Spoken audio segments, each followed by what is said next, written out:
জয় যিশু। যোহন 1 অধ্যায় 10, 11, 12, 13, 14 পদ এই মুহূর্তে আমি বলতে চলেছি। যেমন তার বাক্যে লেখা রয়েছে 12 পদে, কিন্তু যত লোক তাকে গ্রহণ করিল সেই সকলকে যাহারা তাহার নামে বিশ্বাস করে তাহাদিগকে তিনি ঈশ্বরের সন্তান হওয়ার ক্ষমতা দিলেন। হালেলুয়া।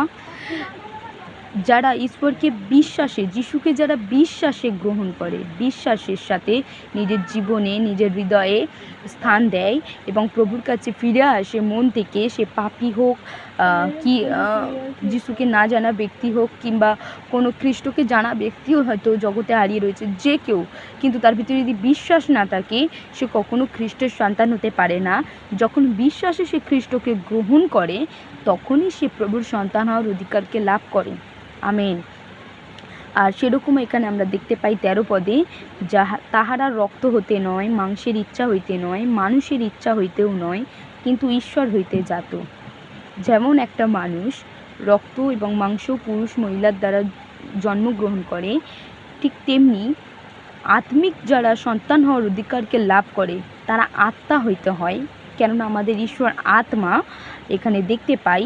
আর তার বাক্যে লেখা রয়েছে তারা রক্ত থেকে নয়, কেননা সেই মানুষের মতন তার স্বাভাবিক জন্ম হয় না, সে রক্তের দ্বারা হয় না, কিংবা সে মাংসের দ্বারা হয় না, কোনো মানুষের ইচ্ছাতেও সে ঈশ্বরের সন্তান হতে পারে না, কিন্তু সে ঈশ্বর হইতে যাইত, অর্থাৎ ঈশ্বরের আত্মা থেকে সে নূতন জীবনকে লাভ করে, ঈশ্বরের সন্তান হওয়ার অধিকারকে লাভ করে।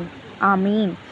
আর সেরকম দেখতে পাই যেমন 14 পদে লেখা রয়েছে, আর সেই বাক্য মাংসে মূর্তিমান হইলেন, অর্থাৎ আদিতে, যেমন যোহন 1 পদে লেখা রয়েছে, আদিতে বাক্য ছিলেন, বাক্য ঈশ্বরের কাছে ছিলেন, বাক্যই ঈশ্বর ছিলেন, অর্থাৎ বাক্যই ঈশ্বর, অর্থাৎ বচন, বাক্যই আমাদের ঈশ্বর।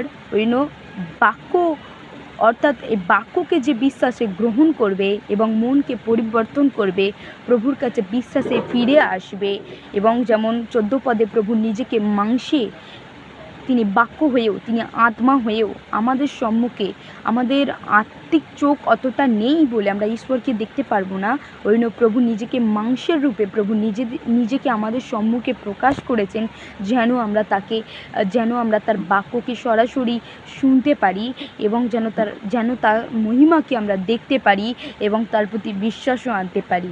আমিন। কেননা আমাদের প্রভু মহান এবং তিনি আশ্চর্য কর্মকারী ঈশ্বর। হালেলুয়া। এবং তার বাক্য অনুযায়ী সেটাই আমরা কেননা তিনি অনুগ্রহ সত্যে পরিপূর্ণ, তার মধ্যে অনুগ্রহ